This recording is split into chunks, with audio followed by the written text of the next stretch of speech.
Hai semua, salam sejahtera Malaysia. Selamat datang ke channel Fels Lifestyle. Tuan-tuan dan puan-puan semua, akhirnya Perdana Menteri Malaysia, Datuk Seri Anwar Ibrahim, membuat satu lagi pendedahan yang panas. Satu lagi pendedahan yang mengejutkan. Sebelum ini, kita juga tahu apa yang berlaku di antara Dr. Mahathir dan juga Perdana Menteri Malaysia ke-10 hari ini, Datuk Seri Anwar Ibrahim. Kita dapat lihat mereka berdua sedang mengalami satu bagi saya perselisihan faham, dan akhirnya ramai yang kata Datuk Seri Anwar Ibrahim dan Dr. Mahathir yang bertelagah ataupun bergaduh.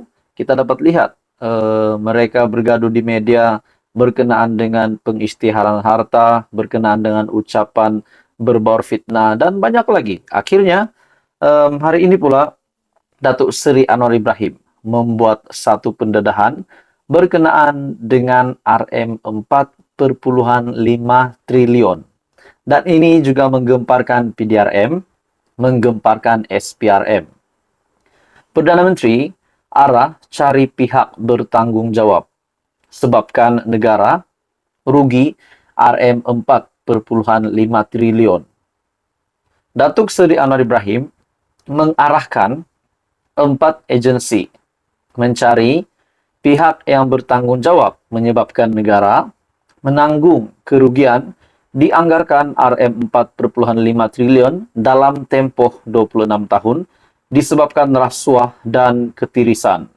Perdana Menteri menegaskan Suruhanjaya Pencegahan Rasuah Malaysia, Lembaga Hasil Dalam Negeri, Bank Negara Malaysia, dan Polis Diraja Malaysia diarah melakukan apa saja tindakan mengikut undang-undang dalam isu itu. Adakah ini dapat dikaitkan dengan, bagi pendapat saya secara pribadi, adakah ini dapat dikaitkan dengan kepimpinan Dr. Mahathir sebelum ini dan juga kepimpinan Muhyiddin Yassin dengan ketirisan sejumlah RM4,5 triliun itu, yaitu dalam tempoh 26 tahun? Adakah boleh dilibatkan kepimpinan di bawah Perdana Menteri yang dulu, yaitu Dr. Mahathir Mohamad dan juga Muhyiddin Yassin?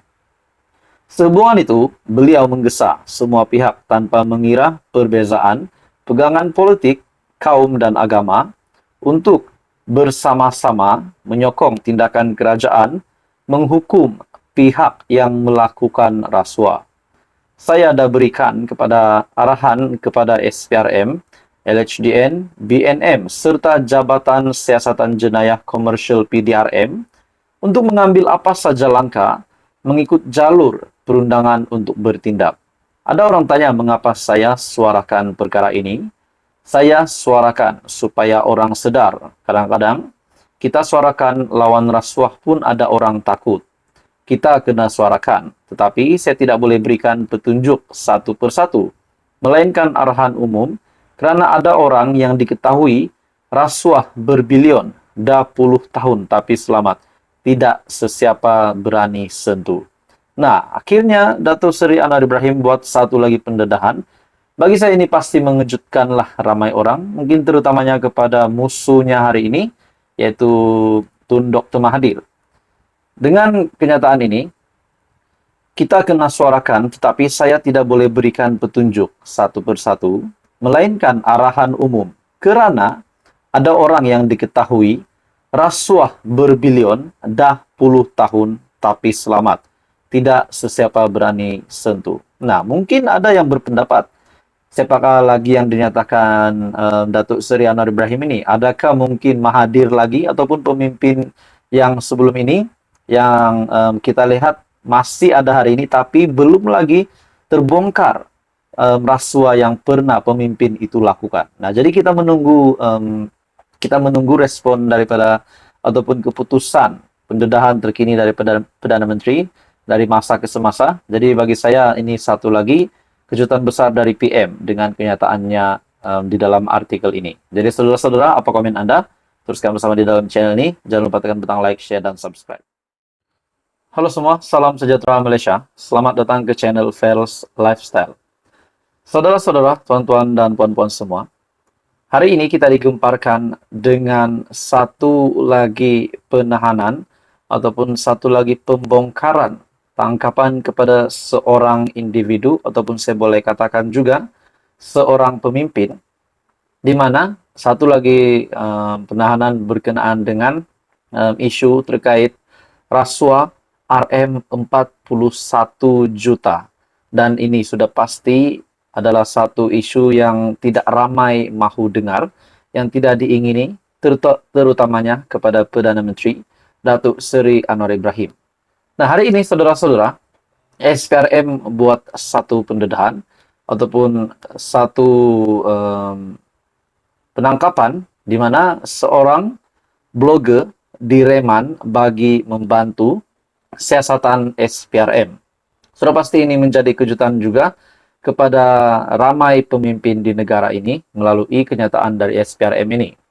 SPRM telah menahan reman seorang blogger bagi membantu siasatan berkaitan dakwaan rasuah dalam satu projek bernilai lebih kurang Rm41 juta di sebuah kementerian. Magistrat Puan Irzah Zulaikha Rohanuddin telah mengeluarkan perintah reman selama 2 hari bermula hari ini hingga 13 Mei terhadap suspek setelah SPRM membuat permohonan reman di Mahkamah Magistrat Putrajaya. Artikel ini pada 12 bulan 5 2023. Menurut sumber, suspek lelaki yang merupakan blogger mempunyai ramai pengikut berkenaan dipercayai telah menerima rasuah berjumlah lebih kurang Rm1,3 juta daripada sebuah syarikat teknologi maklumat ataupun IT sekitar tahun 2020. Tambah sumber, permintaan dan pembayaran rasuah ini dipercayai dilakukan sebagai dorongan kepada suspek melobi supaya syarikat berkenaan berjaya dalam perolehan kontrak berkaitan. Difahamkan, selain daripada isu jenayah rasuah, SPRM juga akan melihat bagaimana tata cara perolehan projek ini dilaksanakan. Pengarah kanan siasatan SPRM, Datuk Seri Hishamuddin Hasim, ketika dihubungi, mengesahkan tangkapan berkenaan dan kes disiasat di bawah Seksyen 16 ASPRM 2009. Nah, saudara-saudara, tuan-tuan dan bapak semua, akhirnya satu lagi tangkapan yang pasti mengejutkan ramai pemimpin politik, terutamanya di Malaysia, tidak kira dari kepemimpinan pembangkang ataupun kepimpinan kerajaan sendiri. Nah, saudara-saudara, bagi saya ini satu lagi isu rasuah yang keji, yang pasti tidak disukai oleh pemimpin-pemimpin negara kita yang memang membenci rasuah. Seperti yang kita tahu, setelah Datuk Seri Anwar Ibrahim menjadi Perdana Menteri, kita dapat melihat semakin giat, semakin agresif SPRM melakukan kerja, melakukan tangkapan. Dan kita dapat lihat itulah kemahuan Perdana Menteri Malaysia ke-10 supaya rasuah dapat dibantras dengan baik pada di bawah kepimpinannya. Nah, jadi saudara-saudara, tuan-tuan dan bapak semua, akhirnya SPRM mereman ataupun blogger direman bagi membantu siasatan dan membantu siasatan berkaitan dakwaan rasuah dalam satu projek bernilai lebih kurang Rm41 juta. Nah, ini juga menjadi kejutan kepada ramai, bagi saya, kepada pemimpin-pemimpin di negara lah, terutamanya juga kepada negarawan yang dihormati ataupun bekas Perdana Menteri 2 kali, Dr. Mahathir. Saya rasa kalau dia mendengar isu ini pun saya rasa dia juga tidak suka tentang rasuah. Jadi itu pendapat saya saja.